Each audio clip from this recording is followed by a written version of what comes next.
The book of Exodus chapter 33 verse 15 Bible में इसमें पढ़ूंगा। यहां लिखा है, उसने उससे कहा। किसने किससे कहा? मूसा ने परमेश्वर से कहा। मूसा ने परमेश्वर से कहा, यदि तू आप ना चले तो हमें यहां से आगे ना ले जा। मूसा एक बहुत बड़ी भीड़ का नेतृत्व कर रहा है। मूसा के पीछे लाखों इजरायली हैं, 6 लाख से ज्यादा युद्ध के लिए तैयार पुरुष, उनकी पत्नियां, उनके बच्चे, साथ में एक मिश्रित भीड़। कुछ लोग कहते हैं 20 लाख लोग होंगे, कुछ लोग कहते हैं 30 लाख लोग होंगे, हमें नहीं मालूम, पर अजीजों लाखों लोगों की भीड़। मूसा को परमेश्वर ने जो जिम्मेदारी दी, वो जिम्मेदारी थी कि इन लाखों लोगों को मिस्र की गुलामी में से बाहर निकालकर वायदे के देश तक ले जाना है, कनान प्रांत तक ले जाना है।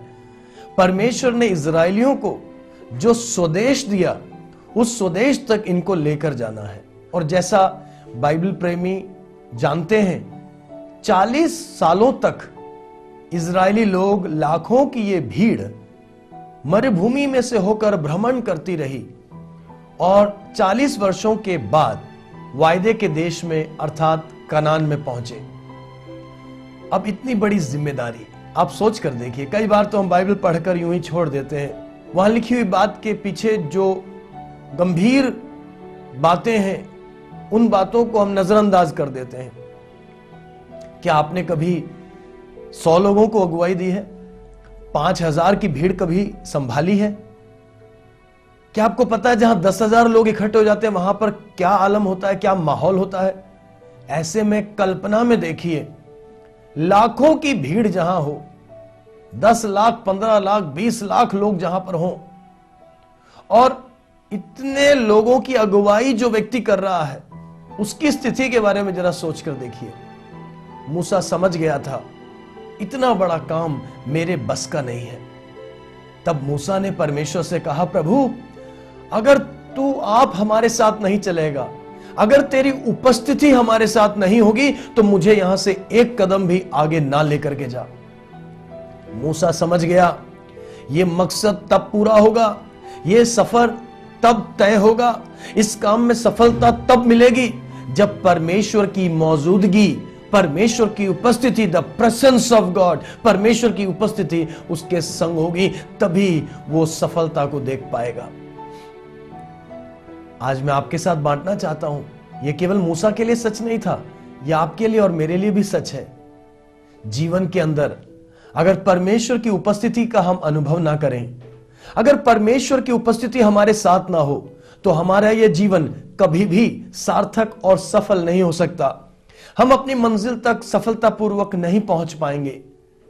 प्यारे मित्रों, आज एक प्रार्थना कीजिए मूसा की तरह कि हे परमेश्वर, अगर तेरी उपस्थिति हमारे साथ ना हो तो हम आगे नहीं बढ़ना चाहते हैं। Let us pray, let us desire, let us plead for the presence of God. परमेश्वर की उपस्थिति को मांगें, चाहें और प्रार्थना करें। तब परमेश्वर ने क्या जवाब दिया? 33वें अध्याय की 14वीं आयत के अंदर देखिए क्या लिखा है। परमेश्वर ने मूसा से क्या कहा?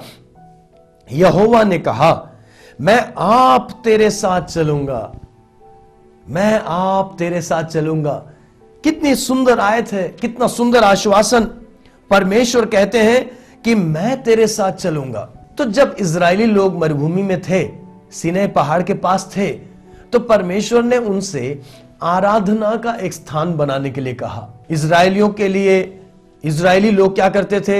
एक जगह से दूसरी जगह कूच करते थे, जगह जगह अपना तंबू डालकर वो डेरा डालते थे, और जब परमेश्वर वहां से कूच करने के लिए कहता तो वो वहां से निकलकर अगली की जगह चले जाते थे। तो जब इजरायली लोग तंबू लगाते थे तो बड़े व्यवस्थित ढंग से वो अपने डेरों को लगाते थे, अपनी छावनी को बहुत व्यवस्थित तरीके से वो लगाते थे। उनकी छावनी के अंदर जो 12 गोत्र थे, वो 12 गोत्र 4 दिशाओं में छावनी डालते थे। 3 गोत्र एक तरफ, 3 गोत्र दूसरी तरफ, 3 गोत्र तीसरी तरफ, 3 गोत्र चौथी तरफ, इस तरह 4 गुना 3 12 गोत्रों का डेरा होता था। इस पूरी छावनी के बीचों बीच वो आराधना का स्थान होता था, जिसको हम मिलाप वाला तंबू कहते हैं या टैबरनाकल कहते हैं। समझ लीजिए, आप ऊपर से अगर देख रहे हैं, उस ऊपर से आसमान से बर्ड्स आई व्यू, अगर आप आसमान से एक तस्वीर खींचते हैं तो कितना मनोहर दृश्य होगा। आंखों की नाई, जैसे आंखों की पुतली बीचों बीच है, ऐसे ही इजरायलियों की छावनी के बीचों बीच आराधना का स्थान मिलाप वाला तंबू हुआ करता था। उस मिलाप वाले तंबू के अंदर 3 भाग, आंगन, पवित्र स्थान और अति पवित्र स्थान। वो जो अति पवित्र स्थान था, वहां कोई नहीं जाता था सिवाय महायाजक के। महायाजक भी साल में केवल एक बार ही अंदर जाता था। क्या था वहां पर? उस महापवित्र स्थान में एक छोटा सा संदूक था, जिसको the arc of God, the arc of covenant कहते हैं, या वाचा का संदूक। वाचा का संदूक बबूल की लकड़ी का बना हुआ था, उसके ऊपर सोना मढ़ा हुआ था, उसके ऊपर एक मर्सी सीट, एक ढक्कन होता था जिसको मर्सी सीट कहते थे, प्रायश्चित का ढक्कन, और वो भी सोने से मढ़ा हुआ। उस ढक्कन के साथ ही सोने के 2 फरिश्ते करूब हुआ करते थे। उन करूबों के बीच में, अति पवित्र स्थान में, वाचा के संदूक के ऊपर, करूबों के बीच में, प्रायश्चित के ढक्कन के ऊपर परमेश्वर की उपस्थिति उतरती थी, और वहीं पर से परमेश्वर मूसा से बात करता था। इजरायली लोगों की छावनी में से वो देखते थे कि कैसे बादल छावनी मिलाप वाले तंबू के ऊपर है। परमेश्वर की उपस्थिति उनके साथ रहती थी। इस उपस्थिति को लेकर ही इजरायली लोगों ने 40 साल का सफर तय किया। कितनी कितनी मुश्किलें आई, कितनी कितनी बाधाएं आई, पर उन सब के ऊपर फतह पाते हुए वो मंजिल तक पहुंच गए। वजह क्या थी? गॉड्स प्रेजेंस, परमेश्वर की उपस्थिति।